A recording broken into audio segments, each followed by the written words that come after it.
So I just finished recording Layer 2 Lust for the second time. More on that tomorrow. But I found the secret mission and it felt a little out of place. So I said, hey, let's make a video specifically on this, much like we did in the Prelude secret mission. And let's just. Heavy steps and ragged breathing. There isn't much time left. It might already be too late. The labyrinthine pathways of arbitrary sharp turns seemed stranger and stranger as panic blotted out the once deeply ingrained memories that usually guided me. Every corner felt a stranger. Every straight line too long, the bell tolls for me. I bit down harder on the last of my rations, held only by the skin of my teeth. It barely hung on as I kept frantically looking around, hoping for the few scraps of burning memory of mine to find a familiar sight that would lead me to stop. The gates must be closing by now. The last few barely making it. The rest of us never stood a chance. Suddenly, from a blind spot, a figure struck me. There was no time to react before I came crashing down onto the cold, hard ground. I struggled to regain my senses, to at least see what fate would befall me in my final moments. But even in this abyss of endless terror, my mind could never have imagined the horror I witnessed. Oh! Foxy mama! Oof, ow, ouch! That stings! Who are you?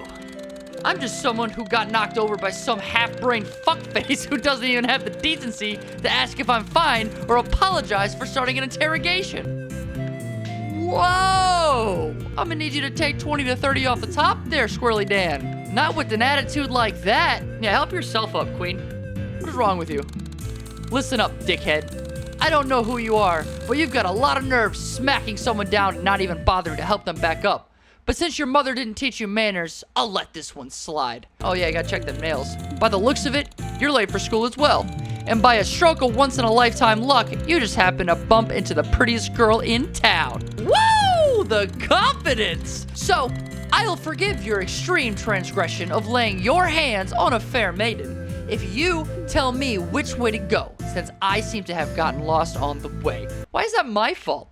I feel like I'm in trouble because you got lost. I don't wanna. What? The fuck you mean you don't wanna?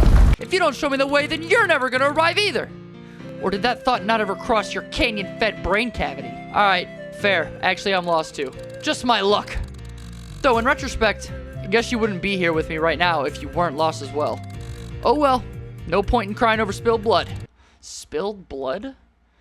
We might as well just wait for another student to come by and follow them instead. I'm Miraj. Don't bother telling me your name, though.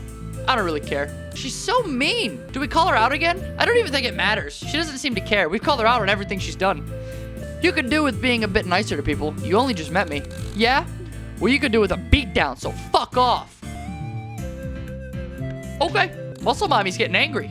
But yeah, you're right. I don't really care about what you or anyone else thinks of me. So I'm not interested in trying to be nice just so you'll be in a good mood. Okay? Why not? If we're stuck in this together anyways, what's the point in making it worse for both of us? What's the point of making it better? What's the point of even bothering to care? Hell, what's the point of anything at all? Nothing. I mean, really.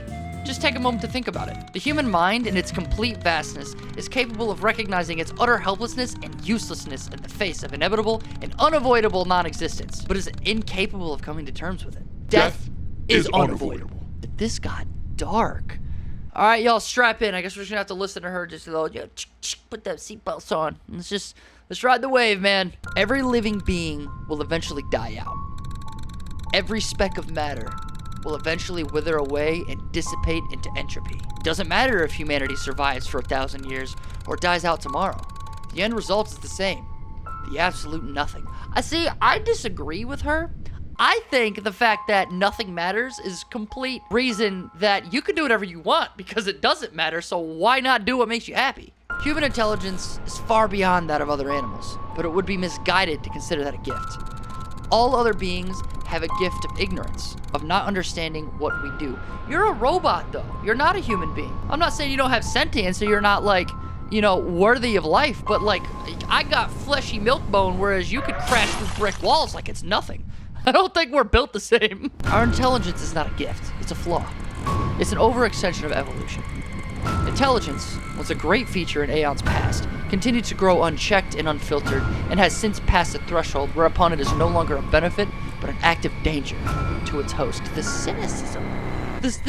Are you okay? Much like the Irish elk, a species of deer that, through uncountable generations of evolution, grew antlers so wide and vast that it could no longer run from predators, eventually leading to extinction. That is kind of an L. That's like getting biceps so big through evolution that you can't lift up your arms anymore and you die because you can't do anything but sit there with your droopy arms. Boom! The human mind is an evolutionary maladaptation caused by going too far in a direction that was once beneficial and will sooner or later lead to our extinction. I understand why you were so angry when I met you. You've been holding on to all of this the whole time? We keep our minds busy with mundane activities and entertainment to stop ourselves from having to come face to face with the truth. We transform our self-reflective suffering into another form, art, to keep it from consuming us. Anything to avoid the panic. But these ways are all simply temporary. They're just there to push back the inevitable veil of helplessness and despair that would— No! You're wrong! Huh? You criticize those who consider vast intelligence a gift, and yet also misguide yourself to believe your meaningless existence is a curse. How could it not be? Nothing we do matters in the end, and that is precisely why we are not shackled by the burden of expectations, the fear of eternal judgment, or the failure to meet up to an arbitrary definition of what makes our limited time not wasted. Time cannot be wasted, for there is no greater purpose to life than simply living it. Yo, the optimism! I like this! But still, in that case, the meaninglessness of our actions draws to the same conclusion. There's no reason to act, for any action is simply a temporary fluctuation that will nevertheless lead to the same conclusion.